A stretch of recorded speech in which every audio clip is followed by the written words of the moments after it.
से जुड़े हुए सभी सज्जन वृंद प्रत्यक्ष अप्रत्यक्ष रूप से जिनका भी सहयोग मिलता है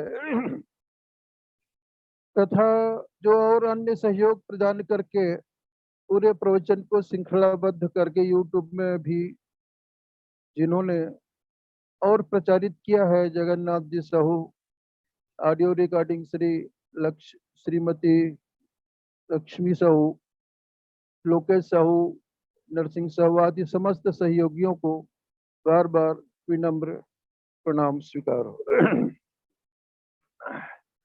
आइए मेरे द्वारा ये चयनित प्रसंग कि थोरहु मह सब कहो बुझाई, सुनहु तात मति मन चित लाई।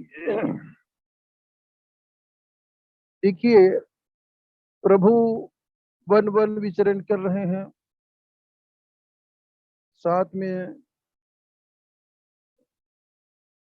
भाई लक्ष्मण जी हैं, सीता भी जी हैं। तो एक बार चुनि कुसुम सुहाए, निज कर भूषण राम बनाए, और एक बार प्रभु सुख आसीना, लक्ष्मण बचन कहु छल हीना। वैसे तो प्रसंग में एक बार शब्द जहाँ कहीं भी आता है कोई विशेष प्रक्रिया को या विशेष कथा को या विशेष कहानी को ही वो प्रदर्शित करता है। तो लक्ष्मण जी वास्तव में वैराग्य का घनीभूत स्वरूप होकर के और जीव का प्रतिनिधित्व करते हुए ही लक्ष्मण जी भगवान से प्रश्न कर बैठते हैं।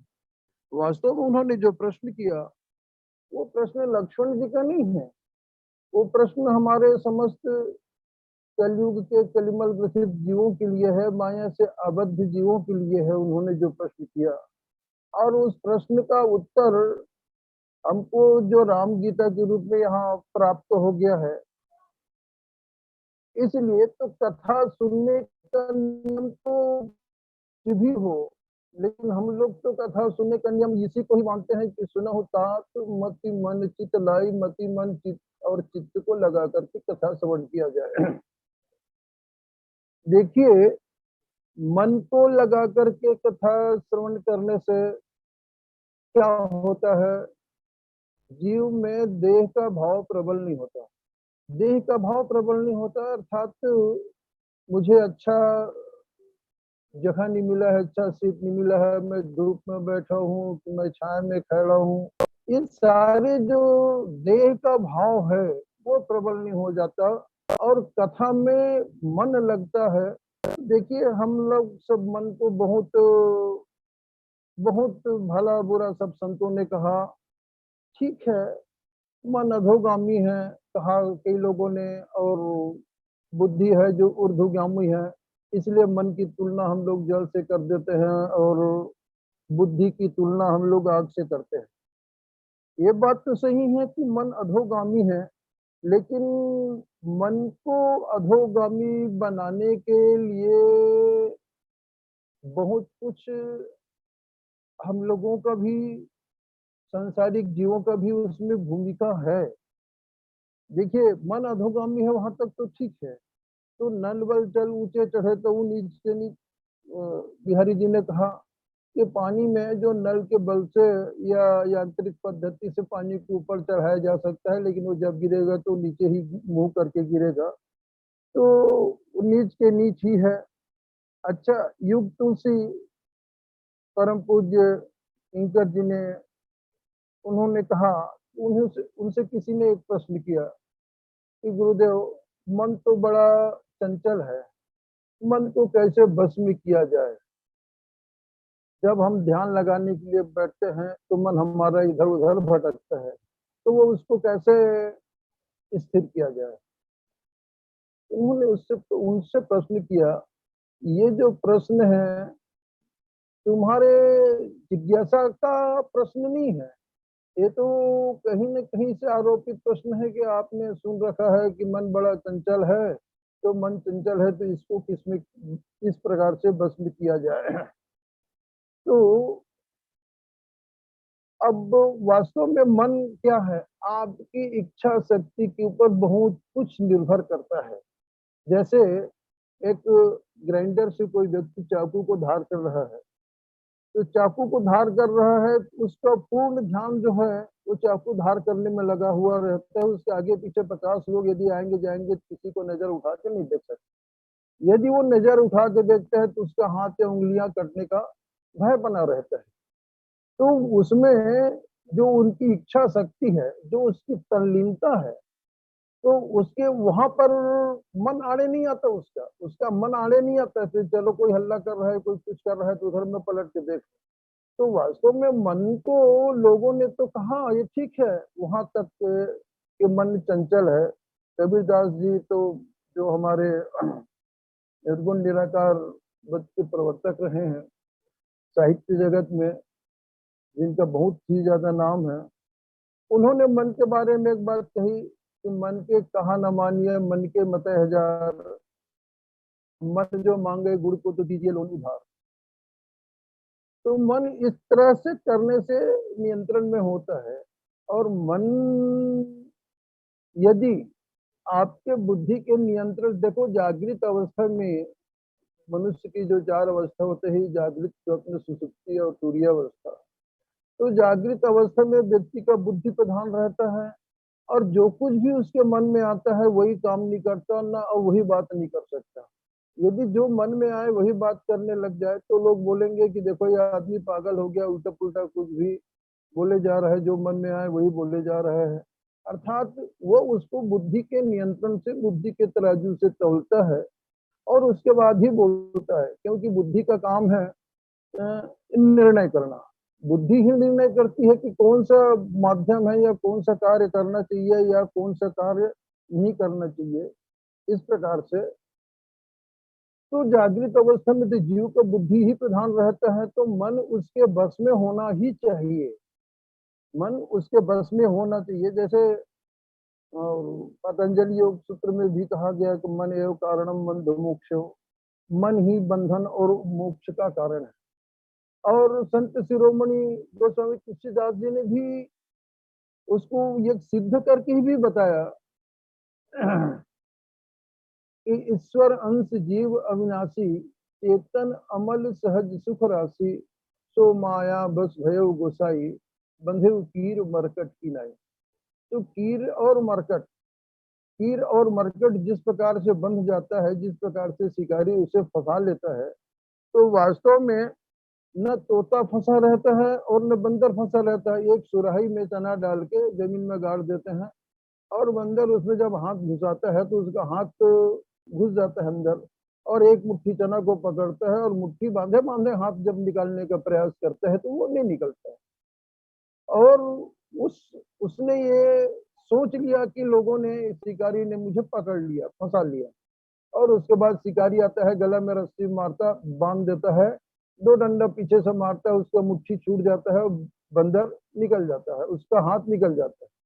तब बंदर को समझ में आता है, अरे मैं तो बंधा नहीं था, मैं अपने मुट्ठी को बांध के रखा था, इसीलिए मैं फंसा था। ये बात में उसको समझ में आता है। और उसी भाग की वो तोते की होती है स्थिति। तोते को एक तार में एक जो नली नुमा, एक जो जिसको आज पाइप कहते हैं, उसी प्रकार की एक लकड़ी घुसा दी जाती है, नीचे में उसको खाने पीने का सामान रख दिया जाता है। तोता आके जैसे बैठता है और पंजे से उस पाइप नुमा नलका को पकड़ता है, और पकड़ने से क्या होता है, वो तुरंत पलट जाता है वजन के हिसाब से। वजन के हिसाब से पलट जाता है, उसका पैर ऊपर हो जाता है, तोता फड़फड़ाने लगता है, वो सोचता है कि शिकारी ने मुझे पकड़ लिया, शिकारी ने मुझे फंसा लिया।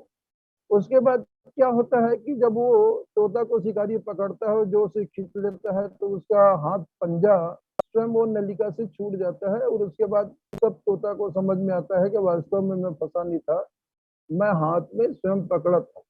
तो हम लोग जैसे कह देते हैं कि क्या करोगे भाई, मैं तो माया के बंधन हूँ, मैं तो गृहस्थी हूँ, ये हूँ, वो सब ठीक है भैया, लेकिन मन को इतना बुरा, इतना ये समझन है तो, लेकिन उसके ऊपर बुद्धि है हमारे पास जो उसको नियंत्रण में ला सकती है। और कई बातें हैं कि मन की बातें, हर बातें बुरी हो ऐसा नहीं है। देखिए जब सीता मैया के अन्वेषण में सब जा रहे थे, बानर भालू सभी के सभी, और स्वयं प्रभा के द्वारा उनको समुद्र के तट पर पहुंचा दिया जाता है योग बल से। तो वहां पर ये सब लोग 100 योजन समुद्र को देख करके मरने के विचार करते हैं, मरने के विचार करते हैं, सबके मन में ये बात आ जाती है, यहाँ न सुधि सीता के पाई, वहां गए माँ रही कपिराई, यहाँ तो हम लोग सीता जी की स्थिति नहीं पा रहे हैं, और वहां वापस चले जाएंगे तो वहां कपिराज सुग्रीव के द्वारा हम लोग मारे जाएंगे। तो उस समय जो अंगद ने एक सूत्र की बात कही, कहा अंगद विचारी मन माही, धन्य जटायु समपू नाही। तो उन्होंने मन से विचार करके कहा ना, संत शिरोमणि ने यही कहा है, उन्होंने मन से विचार करके कहा। और आज के परिप्रेक्ष्य में भी यही होता है। हमारी गाड़ी पंचर हो गई, हम कहीं रास्ते से जा रहे हैं, अरे इस रास्ते में कोई रहता है क्या भाई, हम लोग छावनी से चले जा रहे हैं, तो अरे बड़े गुरुजी जानते हो क्या भाई, अब हम उन्हीं के घर जा रहे थे भाई, हमारी गाड़ी पंचर हो गई, अरे अरे वो तो हमारे मित्र हैं। तो हमको वहां पर निश्चित रूप से सहयोग मिलता है, और आज उसी पद्धति का हम लोग सहारा लेते हैं, आश्रय लेते हैं। कौन सा? कि जो अंग मन माही, धन्य जटायु समपूर्ण। उन्होंने इसीलिए कहा कि ये भी पक्षी की जाति है, वो भी पक्षी की जाति है, शायद इससे कोई संबंध रहा हो तो हमें कोई सहायता मिल सकती है। और वास्तव में उनसे उनको सहायता मिली। तो अंगद ने वो तो विचार करके मन से कहा था, है ना। तो संत शिरोमणि ने एक नहीं कहा कि मन खराब है, मन खराब है कहीं भी कहा होगा बात अलग है, अन्य अन्य स्थानों पर आया है कि यहाँ मन का निर्णय भी तो सार्थक सिद्ध होता है, ये कहा जा सकता है। वैसे संसार में ईश्वर अंश जीव अविनाशी, चेतन अमल सहज सुख राशि, सो मायावश, वो मायावश हो गया है। तो वास्तव में माया के वश में हो गया है। सारी की संरचना तो गुण दोष से मिश्रित होकर ही हुई। एक ईश्वर, दूसरा जीव, और तीसरा ये माया या प्रकृति। और ये सब प्रकृति की ही विकृति है कि पंच महाभूत है, पृथ्वी जल अग्नि वायु और आकाश। और वैसे ही देखिए, पृथ्वी सगंधा सरसास्त थाप स्पर्शितम तेज नभ शब्दम महता सहैव कुर्वन्तु सर्वे मम सुप्रभातम। प्रभात में जब वंदना करते हैं तो हम प्रकृति का भी वंदना करते हैं।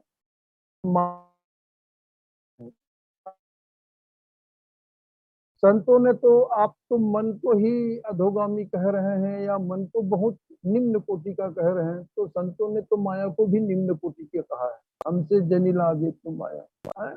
और माया महाठगनी हमें जानी, त्रिगुण फांस लिए कर डोलत बोलत मधुरी वाणी, सारी बातें हैं माया के बस में।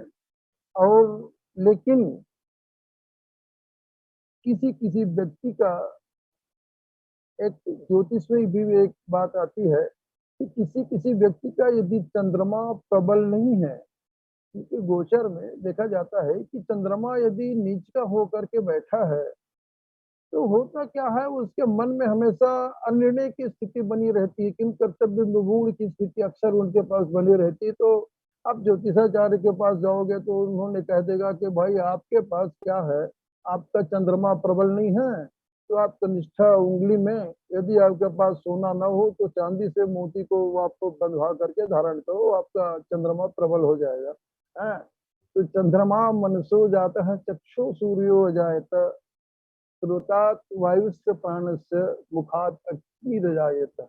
वैसे चंद्रमा मन का कारक है, मन से ही चंद्रमा की उत्पत्ति मानी जाती है। तो इस प्रकार से ये जो मन है, इसको बहुत से लोगों ने कहा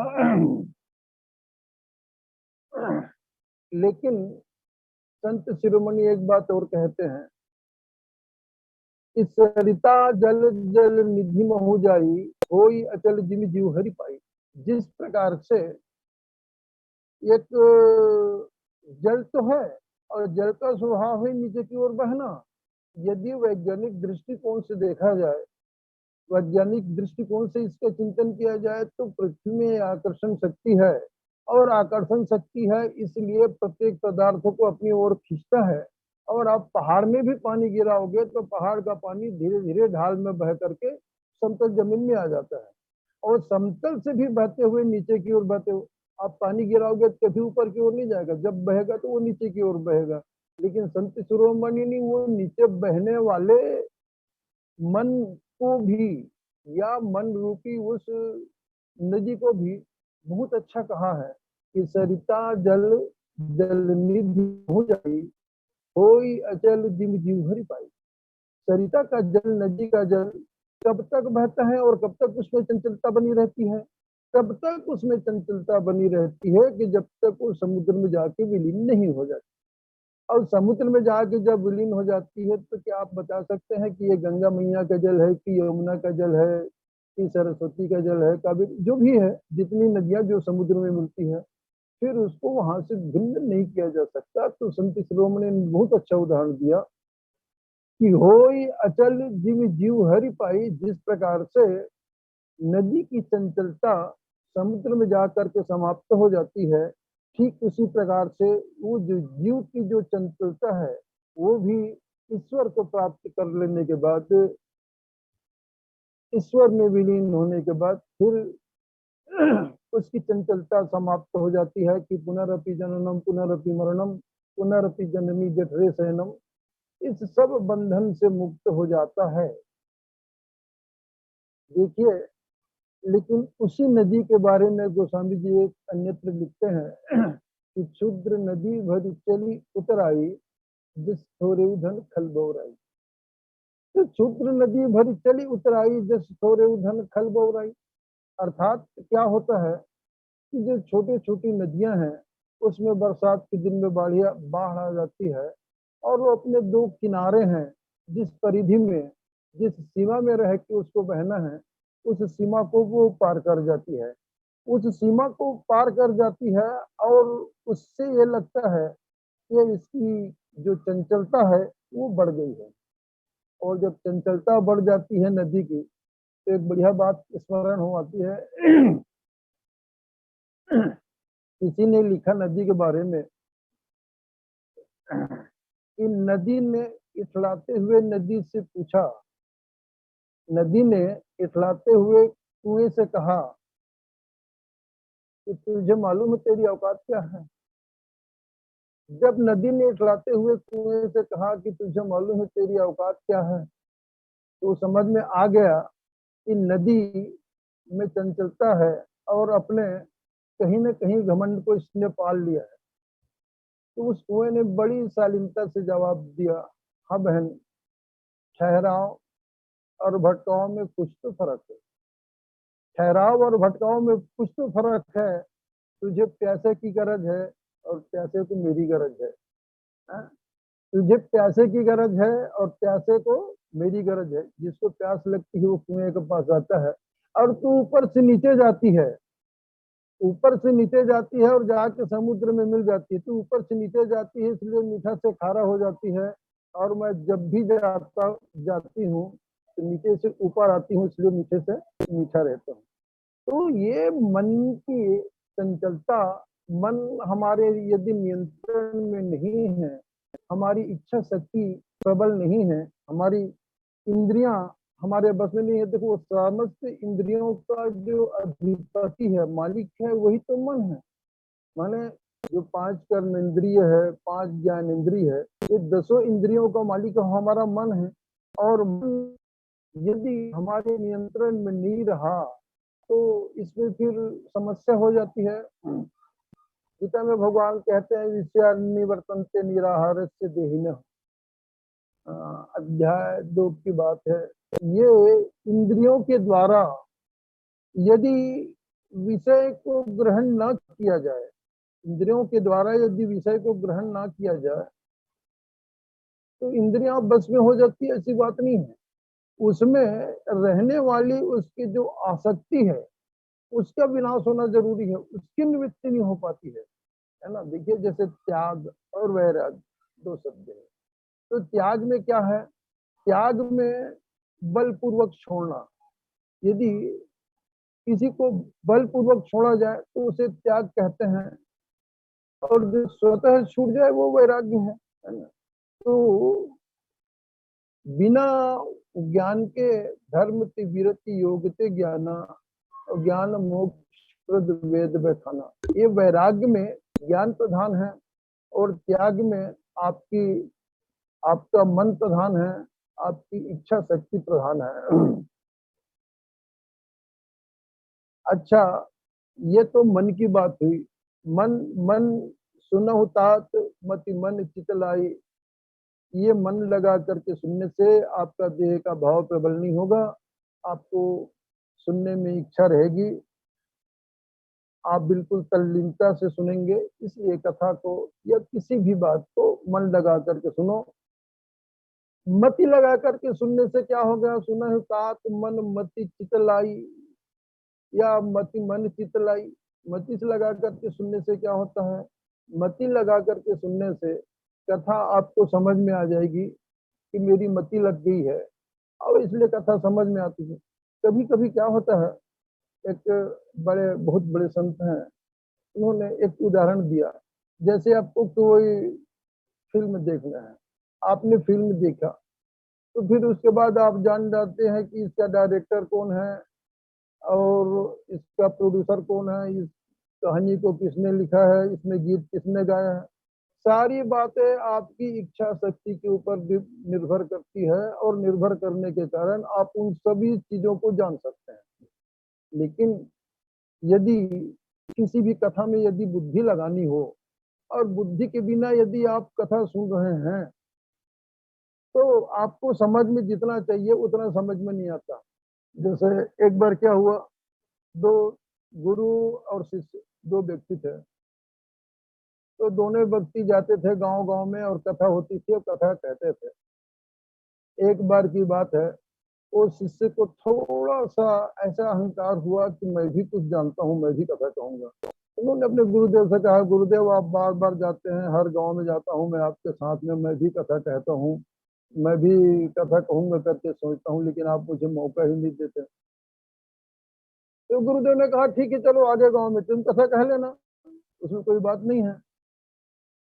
तो जैसे ही गुरुदेव ने कहा तुम कथा कह लेना करके, बस उतने में उस शिष्य ने उस गुरु को अपना दंड कमंडल जो गुरुदेव का पकड़ा हुआ था उसको गुरुदेव को पकड़ा दिया। गुरुदेव ने सोचा ये क्या बेटा, तुम मेरे क्यों पकड़ा रहा है? तो गुरुजी मुझे प्रवचन करना है ना। अच्छा, इसका अभिप्राय ये है कि तुम चेला बन करके प्रवचन नहीं करना चाहते, तुम प्रवचन करना चाहते हो तो गुरु बन करके प्रवचन करना। चलो ठीक है, कोई बात नहीं। चले गए अगले स्थान पर। अगले स्थान पर जब प्रवचन करने के लिए गए और प्रवचन हुआ चेला का, तो गुरुदेव बाद में बाहर में बैठे रहे और सुनते रहे। चेला तो चेला है ना। चेला तो चेला है, उसने प्रसन्न प्रवचन किया, प्रवचन करने के बाद कह दिया कि और किसी को कुछ पूछना है। लोगों ने कहा भैया कि माया में और जीव में क्या अंतर है, ज्ञान और वैराग्य में क्या अंतर है, आप सब बताइए। तो श्रोता में तो कोई सभी मूर्ख रहते हैं, ऐसी बात नहीं, सभी प्रबुद्ध हैं। अब उन्होंने पूछ दिया। तब उस समय शिष्य ने कहा अरे अरे तुम लोग तो बहुत छोटी छोटी बात करते हो, छोटा छोटा प्रश्न करते हो, इसको तो मेरा चेला बताएगा। अब वो गुरुदेव को आगे कर दिया। अभिप्राय क्या हुआ कि ये मति की विडंबना, हमारे मति की विडंबना, हमारे निर्णय की कमजोरी, ये हमारा जो थोड़ा सा भी क्षुद्रता, अहंकार की क्षुद्रता जीव को गर्त में गिरा देता है। देखिए, ज्ञान के मार्ग से भी ईश्वर की प्राप्ति है और भक्ति के मार्ग से भी ईश्वर की प्राप्ति है, कर्म कांड के माध्यम से भी ईश्वर की प्राप्ति हो सकती है, नहीं होती है ऐसी बात नहीं है। कर्म कांड को बहुत से लोगों ने बिल्कुल हे दृष्टि से देखना प्रारंभ कर दिया, ये कर्म कांड में कुछ नहीं है, ये है वो है। तो ये सारी बातें होती रही कर्म कांड के पीछे, लेकिन कर्म कांड इतना त्याज्य है, इतना त्याज्य नहीं है। आप अपने पिताजी को भी प्रणाम कर रहे हैं तो कर्मकांड यहाँ से प्रारंभ होता है। आप अपने घर से बाहर निकल रहे हैं तो आपको मालूम है मुझे बाईं ओर चलना है, कर्मकांड यहाँ से प्रारंभ हो जाता है। ऐसा नहीं है कि कर्मकांड वही है कि आप बैठ के मंत्र जाप कर रहे हो और सारे सत्यनारायण की कथा कहवा रहे हो, तो इसी को ही कर्मकांड कहते हैं। इतनी बात नहीं है। कर्मकांड बहुत व्यापक है और आखिर वेद शास्त्रों में कर्म कांड के जो 80% जो श्लोक है तो क्या कम है, क्यों है? इसीलिए है ना, तो कर्म कांड को उन्होंने महत्व दिया इसीलिए। लेकिन वही हम ज्ञान के मार्ग से ईश्वर को प्राप्त करना चाहते हैं, कर्म के मार्ग से ईश्वर को प्राप्त करना चाहते हैं, भक्ति के मार्ग से ईश्वर को प्राप्त करना चाहते हैं, तो यही कर्म के साथ योग, कर्म योग शब्द क्यों जुड़ा? कर्म के माध्यम से ईश्वर की प्राप्ति में यदि हम लग जाएं और ईश्वर की प्राप्ति हो जाती है, कर्म योग है। ज्ञान योग है तो ज्ञान के माध्यम से ईश्वर से जुड़ना, और भक्ति योग है माने भक्ति के माध्यम से ईश्वर से जुड़ना। तो संत शिरोमणि ने जो ज्ञान मार्ग से ईश्वर से जो जुड़ने की पद्धति बताई, वो तो सात्विक श्रद्धा धेनु सुहाई जो हरि कृपा हृदय बसाई, वहां से लेकर के यही विधि ले से दीप जब ज्ञान रास विज्ञान में जाते ही सकल समीप जरही मदाधिक सकल सब, यहाँ तक कि भी नहीं, उसके बाद भी कहत कठिन समुझत कठिन साधत कठिन विवेक हो गुणाक्षर न्याय जय पुण्य प्रति हो अनेक। संत शिरोमणि ये जो ज्ञान के मार्ग भी है, ज्ञान के मार्ग से भी हम लोग जो ईश्वर की प्राप्ति करना चाहते हैं, उस ज्ञान के मार्गों को भी संत शिरोमणि ने इतना जटिल बताया, इतना कठिन बताया, और वास्तव में कठिन है, वास्तव में कठिन है, इसमें वो बात नहीं है। लेकिन उस मार्ग से ईश्वर तक यदि हम पहुंच सकते हैं तो वो भी यथेष्ट है। धर्म की विरति योग ते ज्ञाना ज्ञान मोक्ष वेद बखाना, बिना ज्ञान के मोक्ष नहीं हो सकता। बात ठीक है, लेकिन क्या भक्ति हमें मोक्ष नहीं दे सकती? भक्ति भी मोक्ष दे सकती है, लेकिन भक्ति भी तो जैसे सगुण भक्ति और निर्गुण भक्ति दो प्रकार के हो गए।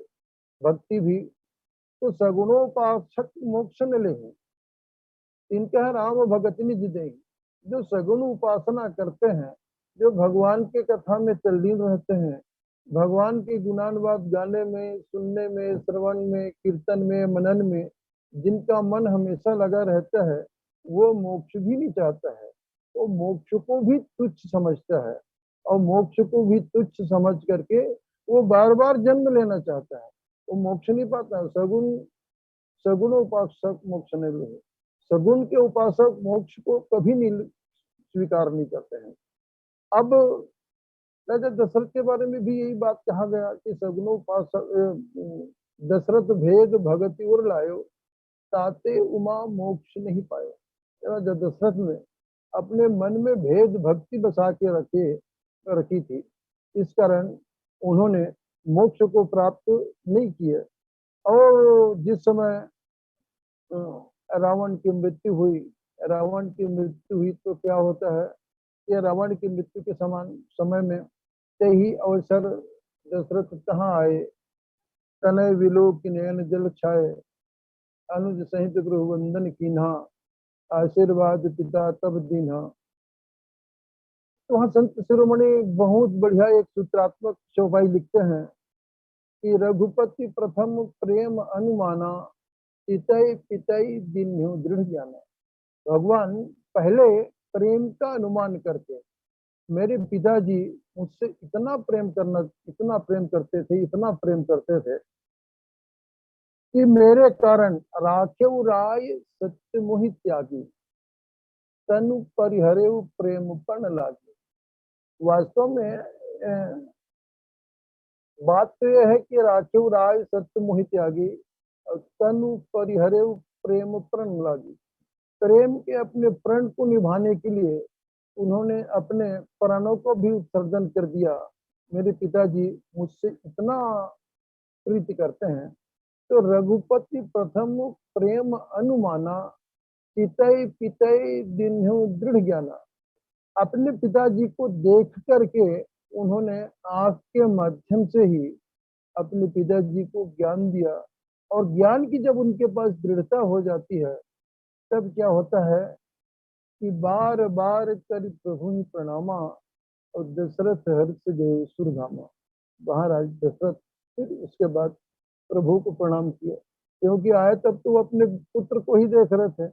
अब जब गए तब उनकी दृष्टि में ये लगा कि ये ईश्वर है, तभी ये रावण जैसे दुराचारी का वध कर पाए।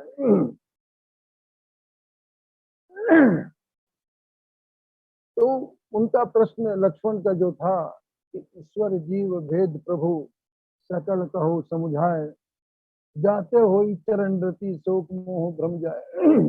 एक व्यक्ति ने मुझसे प्रश्न किया, एक बार ऐसे ही आत्मकथा का प्रवचना है कि भैया हम लोग जब ईश्वर के अंश हैं तो हम भी ईश्वर हैं। हम तो हाँ है, उसमें कोई दो मत नहीं है। यदि सोने का टुकड़ा सोना होता है और चांदी का टुकड़ा चांदी होता है तो हम ईश्वर के अंश हैं और ईश्वर के टुकड़े हैं, तो ईश्वर क्यों नहीं होंगे। मैं बोला ये आप ईश्वर के अंश हैं यहाँ तक ठीक है, लेकिन ईश्वर के टुकड़े हैं बोल दिए, यही गलत हो गया। माने तो जिमी रवि एक कोटि घटमाही, जैसे जिस प्रकार से सूर्य भगवान उदय होते हैं, भगवान भुवन भास्कर सूर्य उदय होते हैं, और आप 50 घड़ा रख दिए उसमें और 50 घड़ा में सूर्य प्रतिबिंबित हो रहा है समान रूप से। 50 घड़ा में आप उनके प्रकाश को देख सकते हैं। उसके बाद क्या होता है कि एक घड़ा के जल को आप गिरा दो तो उसमें सूर्य भगवान प्रज्वलित नहीं होंगे, या एक घड़ा फूट गया तब भी उसमें सूर्य भगवान भुवन भास्कर नहीं दिखेंगे। तो क्या उससे सूर्य में कोई कमी होती है?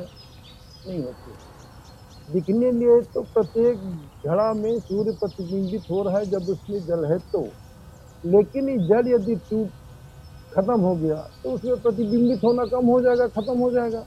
तो क्या सूर्य की रोशनी में कोई प्रभाव पड़ेगा? नहीं। ठीक उसी प्रकार ईश्वर अंश जीव अविनाशी। तो इसको हमारे जो संत हैं, महान संत कबीरदास जी, उन्होंने बहुत अच्छे से एक बात कही एक दोहे में कि जल में कुंभ, कुंभ में जल है, बाहर भीतर पानी, फूटा कुंभ जल जल ही समाना, यह तथ्य क्यों ज्ञान। जिस प्रकार से एक घड़े को आप तालाब में ले जाओ और तालाब में लेकर के उस घड़े में पानी को भर दो, और घड़े को आप जल से बाहर नहीं निकाले हो, आप घड़े को जल से बाहर नहीं निकाले हो, उसमें दिख रहा है कि पूरा पानी भर गया है जल में, और जैसे आप निकालना प्रारंभ कर रहे हैं तो उसका घड़े का गर्दन टूट जाता है, आपके गर्दन हाथ में रह जाता है। तो फूटा कुंभ जल जल ही समाना, यह तथ्य हो गया नहीं। अभिप्राय कि ईश्वर का अंश जीव है सिर्फ इसी प्रकार से है, यही तथ्य है। और तथ्य की बात में एक बात कि जीव सत्य है, परम शाश्वत है, माया भी शाश्वत है, और ईश्वर भी शाश्वत है। ये तीनों के तीनों शाश्वत है, इसमें कोई भेद नहीं है। तो ठीक है भैया, अब आगे की चर्चा को विराम भाई पटेल जी को सादर समर्पित। मेरे से जो त्रुटि होगी उसके लिए बार बार क्षमा प्रार्थना। बोलिए भक्त वत्सल भगवान की जय।